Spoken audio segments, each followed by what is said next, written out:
अगर मैं आपको बोलूं कि जो हम लोग धर्म मानते हैं और जो प्रार्थना करने का तौर तरीका है वो एक तरफा है, तो आप मेरी बात नहीं मानेंगे, बोलेंगे नहीं नहीं बाइबल बिल्कुल ठीक है, जो आप कह रही हैं गलत है।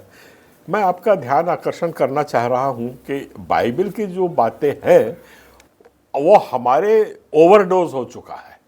जब शरीर में शक्कर बढ़ती है, हम और शक्कर घोलते जाते हैं तो डायबिटीज हो जाती है, आप चल नहीं सकते हैं। यही हाल हमारे अपने बिब्लिकल ट्रूथ जो है, जैसे प्रेयर की बात है, मैं उसके ऊपर थोड़ी सी आपसे चर्चा करना चाह रहा हूँ।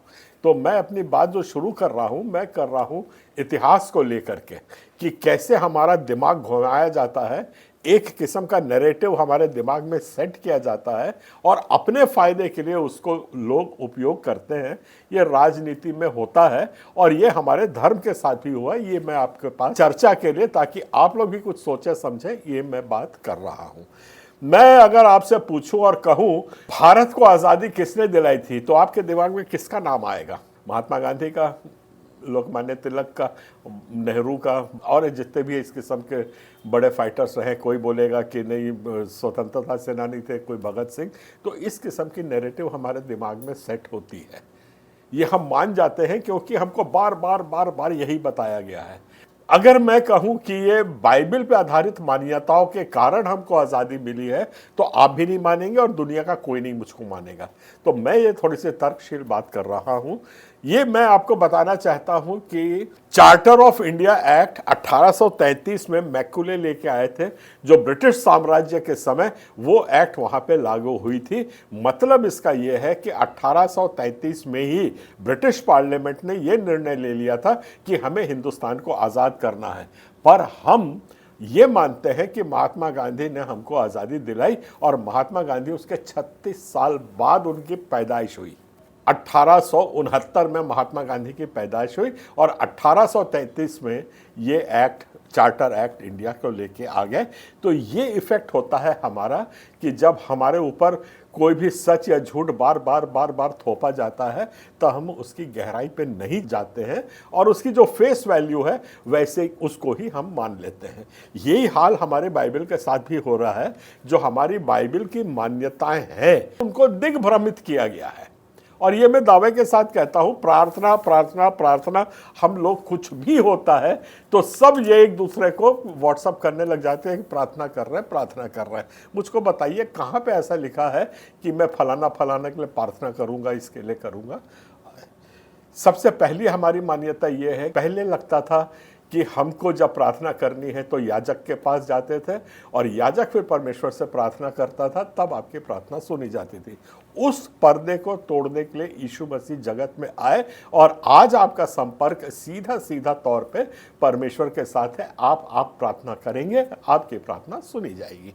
इतनी से सिंपल फंडा है। तो किसी दूसरे को, तीसरे को, इसके लिए उसके लिए प्रार्थना करने की मेरे हिसाब से ऐसी बिब्लिकल मान्यता नहीं है। इससे हमारा समाज कमजोर इसलिए हो रहा है क्योंकि इसका धर्म का ओवरडोज हो रहा है। धर्म के ओवरडोज इसलिए हो रहा है क्योंकि जो हमें काम करना चाहिए वो काम ना करके हम एक प्रार्थना की आड़ में जाके छिप जाते हैं कि मैं प्रार्थना कर रहा हूं। मुझको बताइए, अगर पुलिस आपको पकड़ेगी तो आप क्या करेंगे? आप अगर थाने जाएंगे तो आप क्या करेंगे? आप कोर्ट जाएंगे तो क्या उसको बाइबल खोल के दिखा देंगे कि सर ये बाइबल है, मैं प्रार्थना कर रहा हूं? नहीं करेंगे ना। आपको संविधान के अनुसार वहां पे चलना पड़ेगा। तो आप पहले ही क्यों नहीं चलते हैं संविधान के अनुसार? ये उसकी दूसरी बात है।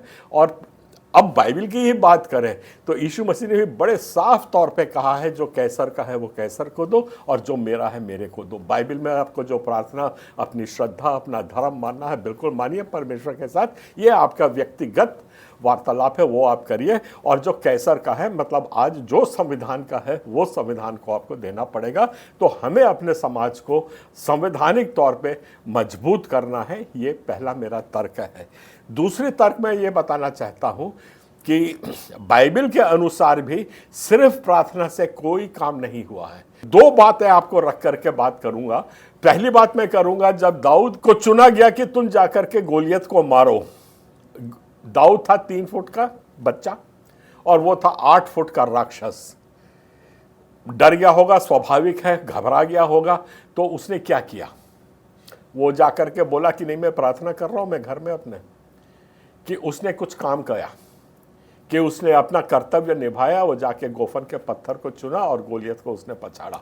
दूसरी बात मैं कहता हूं कि हमने अच्छा सामरी की हम लोग 50 बार दृष्टांत देते हैं, यीशु मसीह ने खुद वो दृष्टांत दिया है। मुझको बताइए, जब चोर डाकू ने उसको मार दिया था राहगीर को और उसका सब पैसा लूट के चले गए थे, ये सामरी वहाँ से जा रहा था, तो क्या जब उसने देखा कि ये आदमी को मारपीट हो गई है, खून से तर है, तो उस वक़्त उस नेक सामरी ने क्या किया? क्या उसने वहाँ जा कर के प्रार्थना की और उसको भी बोला मैं तेरे लिए प्रार्थना कर रहा हूँ और अपने रास्ते चलता बना? या उसने उसके घाव पोंछे, उसकी सेवा करी, उसको अस्पताल लेके गया?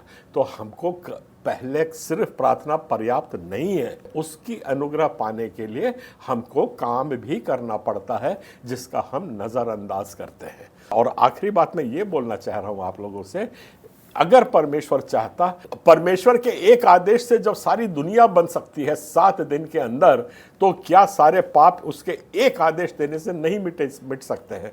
यीशु मसीह को क्रूस पे चढ़ाने की क्या जरूरत थी? ये एक ज्वलंत प्रश्न है। ये साफ बताता है कि हमको अपना कर्तव्य निभाना है। यीशु मसीह को बलिदान देना था, उसने जाके बलिदान दिया। वो चाहता तो प्रार्थना करके भी सब कुछ को समाप्त कर देता, परमेश्वर चाहता तो एक बात में भस्म करता है। ये बात बिल्कुल क्लियर है कि हमको अपना काम करना है। सिर्फ प्रार्थना प्रार्थना प्रार्थना करने से आपका कोई उद्धार नहीं होने वाला है, और जो कैसर का है वो कैसर को देना है। संविधान की आपको नॉलेज रखनी है, और इस किस्म से दिग्भ्रमित करने वाले, जैसे मैंने आज़ादी की बात कही है आपको, इसके बारे में आप और पढ़िए और तर्कशील बनिए, समय के साथ चलना सीखिए, क्रिया की प्रतिक्रिया करना सीखिए, और संविधान क्या है, वो आपको कैसे आपके धर्म की रक्षा करता है, आपको कैसे बचाता है, उसको भी सीखिए और सिखाइए। हमको तब जाकर के हमारे समाज का सशक्तिकरण होगा और हम इस तरीके से मजबूत बन सकते हैं।